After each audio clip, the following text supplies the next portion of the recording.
ต่อไปใจที่สิงห์นะครับใจส่วนฟุตบอลนะครับกำลังแข่งขันเวลาหลังนะครับกับการชายที่ถือว่าเป็นที่แมตช์นะครับใหญ่นะครับจากว่าฝีเท้านะครับทั้งสองทีมนี้ไม่ได้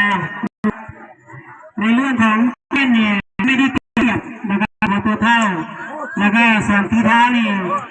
ทักษะนะครับถ้ามองในรูปเกมนะครับมองในรูปเกมแล้วทางเสื้อสีขาวนะครับดาวเดิมนะครับจะเป็นฝ่ายที่ถือให้เหนือกว่านะครับแต่ต้องดูที่น้องสิงห์นะครับว่าจะไอ้ที่จุ่มเนี่ยน้องจ๋อทำประตูได้ก่อนหรือว่าจะชนะเราเดินได้หรือไม่นะครับเนื่องจากว่าปีนี้น้องสิงห์มีผู้เล่นที่หน้าใหม่นะครับแล้วก็มีฝีเท้าลายมืออยู่หลายคนด้วยกันนะครับโดยเฉพาะเราเดินเนี่ยมีผู้เล่นที่เคยค้าแข่งแล้วก็เคยเล่นในแมตช์แบบนี้มาหลายครั้งนะครับปูไว้ลายปู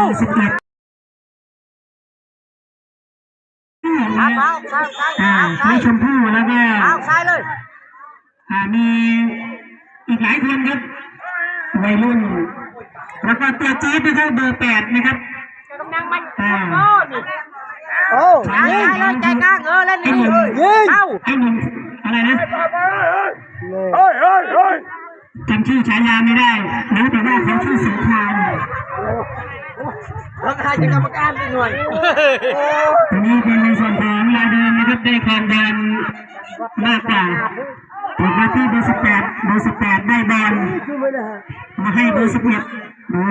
ยังได้บอลอยู่คนที่17มองหาเพื่อนไหลมาที่กลางสนามเบอร์9ถึงไหมไม่ถึงคนที่17เหมือนเดิม17เราเดินมองหาเพื่อน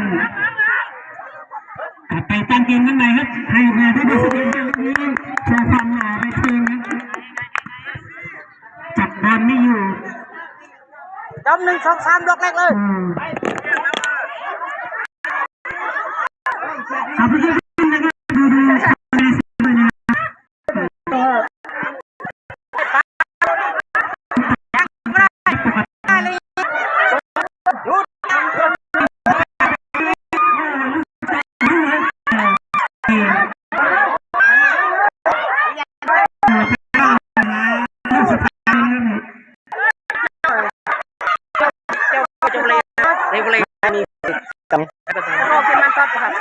เสร็จแล้วมันจะในช่วงบ่าย3แล้วก็จะมีลมเย็นๆอากาศก็ไม่ร้อนจัดนะครับตัวเกมมันมีวันแรกด้วยสนามตะก้อรายงานด้วยก็ชาพี่ดำน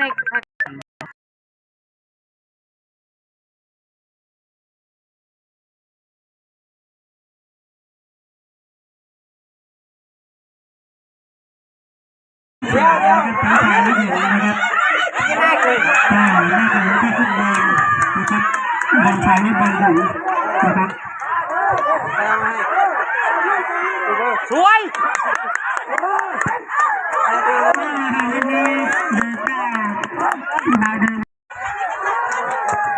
วันนี้รู้จักการตัดยูคา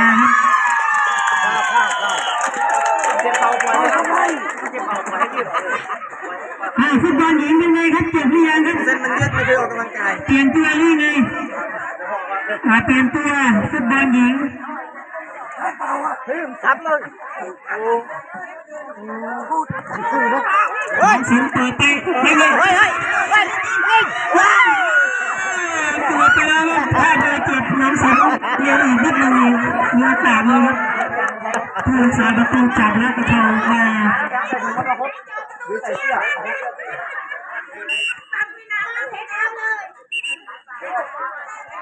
เฮ้ยเลิกเกินไป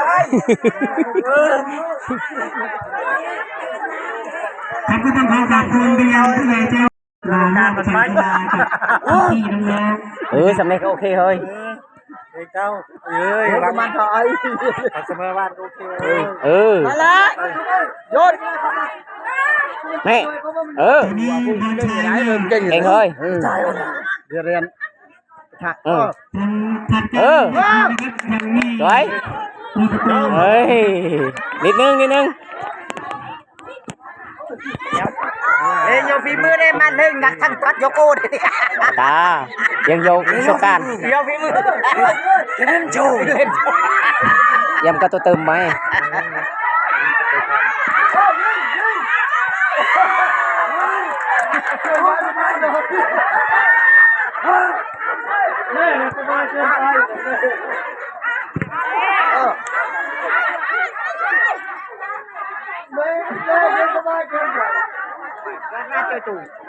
มาจุยช่วยดิอ่ะหน่วยทำเรียกนะเบ๊กโซ่ต่อบอลกันทางสนามนะครับคู่แรกผู้ตัดสินเป่าลูกเงินเอ้ามาเลยเดินมาชนะเยอรมันนี่ยุ่งเลยเนาะเลยเดินมาชนะเยอรมันยุ่งเลยทั้งสองทีมนะครับนามาลีกับนาหัวนะครับเรื่องผลแพ้ชนะนะครับคงจะไม่เป็นสิ่งสำคัญนะครับนะฮะมาถ่ายสำคัญทำไมทีนะครับมาเป็นอันดับหนึ่งครับทั้งเสียงปรบมือให้นักกีฬาทั้งสองทีมนะครับฟุตบอลนะครับนาลีนะครับได้ตรงไปตู้พ่อเก็บชัยชนะไปในรอบแรกบังไปว่าต้องไปไรว่าต้องไปครับวันนี้ขอสนับสนุนขอขอบคุณผู้สนับสนุนผู้ใหญ่ใจดีนะครับที่สนับสนุนให้กับทีมทัพนักกีฬาบ้านเราเดิมนะครับขอบคุณไปยังคุณแม่คุณพ่อสถิตอาหารนะครับร้านขันตะชาได้เลยได้ไม่ใช่กันอย่าเลี้ยงเยอะสวยหลังมีโอ้ไปได้เจ็บลบวะเราเดิมกันน้องภรรยาวะเจ๊นะครับ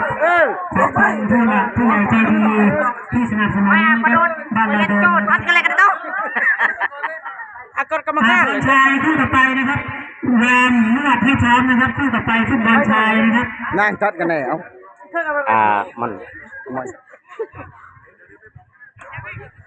เราเจอเนาะมันกำบังนักเรียนพวกยึงเข้าลูกศูนย์สวยเบาหน่อยเนี่ยไม่มีอะไรเกิดขึ้นใจมอจากการกาออกจับ17นะครับสวยจะลากมากินอย่างอร่อย1 ประตูต่อ 0เดินเรื่องนี้ของเบอร์21น้องสิมครับไปเลยว้ายยังหนาไอออกอย่างเดียวดันเดินครับสวยเคลียร์20เราดูดวงเดียวดีน่าจะมีโอกาสสักไม่ใช่เรื่องของคนมีของ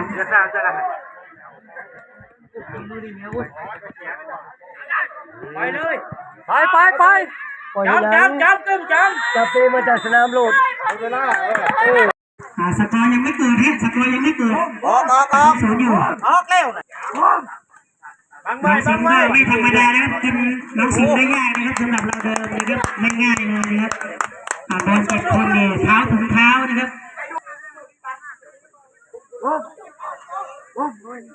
อะคาเดมี่เนาะเยอะอะคาเดมี่อ่ะเยอะมั่วยกกันใช่ไหมเฮ้ยตอนนี้แดดไม่ร้อนแล้วนะครับบ่าย 3นะครับแดดผ่อนแล้วนะครับ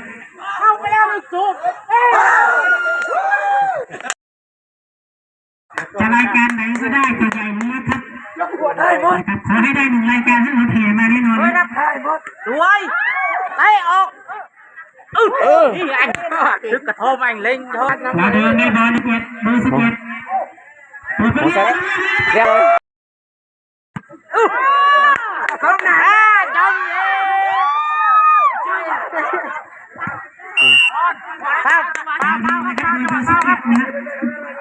เดี๋ยวใจเย็นนี่ยังต้องมาทำไมนะลูกกรรมการปรับนะโยม lên cái đinh đâu các bọn một cái dừng tập cái em chiếc không phải vào đâu tích đâu phải đen đấy tích đâu phải lương lên ta la suối mày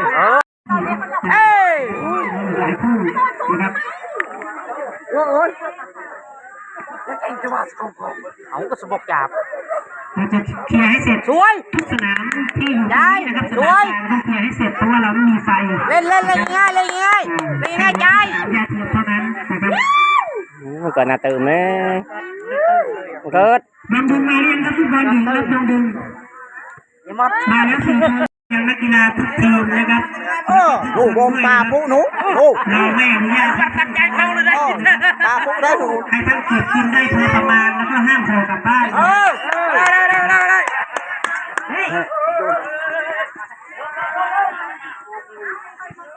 โอ้ย ô ngọc bà đấy จับมือกันไว้อายาวแจ้บ่ tôi chào ba anh con chào anh จับปูกำลังเข้ากันบ้านบ่ สำหรับทีมใดที่มีรายชื่อผู้สนับสนุนนะครับ ก็ให้ท่านนำมาให้กองการประชาสัมพันธ์ให้ได้นะครับรายชื่อผู้สนับสนุนและก็สปอนเซอร์นะครับ จับบอลง่ายสวยล็อกเลย hộ nhìn con phụt với เชื่อว่าเลย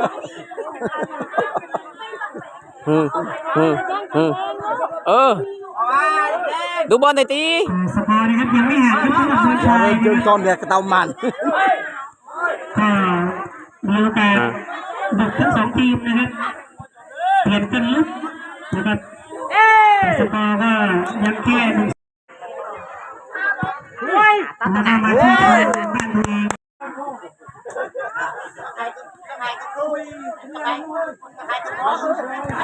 นั่นเลยเฮ้ยยิงว้า ấu เฮ้ยปูยิงดิปูเอาปูอะไรวะปูอะไรปูยิงมันเลย แดงแดงพบกับดินแดงนะครับ สวย làm thằng anh có thể sống thề này không thể ní cái thế ơi với vô không lâu mà mang tích như nào สำหรับฟุตบอลหญิงนี่ leo bắt về bố bá แล้วก็เป็นบ้านที่บ้านใหญ่นะครับวัยรุ่นเยอะนะครับไม่ต่างกันกับบ้านดินแดงนะครับ ôi con nào tao rong cái này chủ à บอลอยู่ที่เราเดินไปแล้วเบอร์10ไปเลยผู้รักษาประตูบัง เจ้านึงขโมยโอ้ขโมยนึง อยู่ที่เราเดินนะครับลูกชายหัวแก้วหัวแหวนของหัวหน้าสำนักปลัดนะครับเบอร์24 ยิง โอ้ยดูเร็วๆหน่อยลูก เอาเนี่ยเข้าขโมยนะ เราเดินนี้มีตัวผู้เล่นสีน้ำเงินนะครับ เอ้ย rồi ô cắn kho อะไรเอ้ย บอลชา ตาบอลยิง1-0เลย นะครับวันนี้เราเปลี่ยนกรรมการตัดสินนะครับท่านที่1นะครับคุณธีรศิลป์อินทรบุตรนะครับจากอำเภอเมืองศรีสะเกษท่านครูทราบท่านที่2นะครับคุณสราวุฒิจันทร์นะครับท่านที่3คุณปนพลศรีดาชาตินะครับ ใจ áoทำไม กรรมการก็น่าจะมีรอยยิ้มหน่อยนะครับ เกี่ยวเว้ย โอ้บอมก็ยิบเป็นนี้ ได้ถ่ายรูปนะครับได้ถ่ายรูปโดยเฉพาะนักกีฬาผู้ตัดสินที่ใส่หมวก28นะครับถ้ามีรูปท่าน ไปใจเย็นชื่อเฮ้ย ท่านธีรศิลป์ยิ้มหน่อยถ่ายรูปมายิ้มหน่อย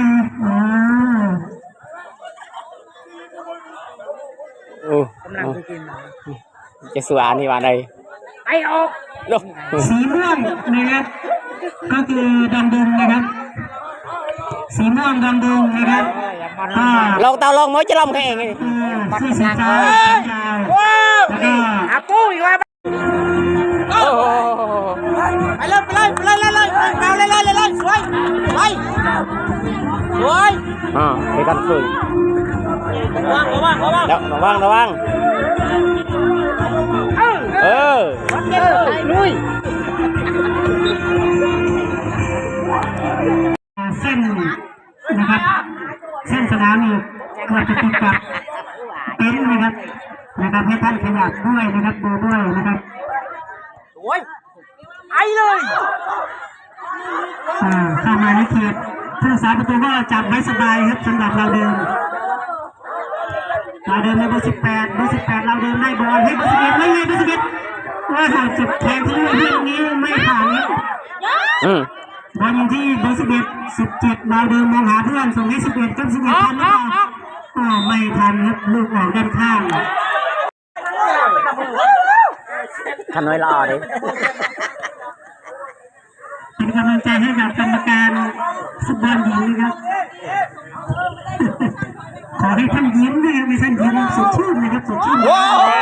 ไม่มีประธานผู้สาประตูเลยไงกรรมการโอ้เป่า ui ชาเพลงanh có thể sống thề thế này อ๋อของแต่นี่ก็แท้เอ้ยนี่ก็ยกของเรามามั่งติ๊กนี่นะ สำหรับฟุตบอลหญิงนี่ เร็วbắtไปอาบุพา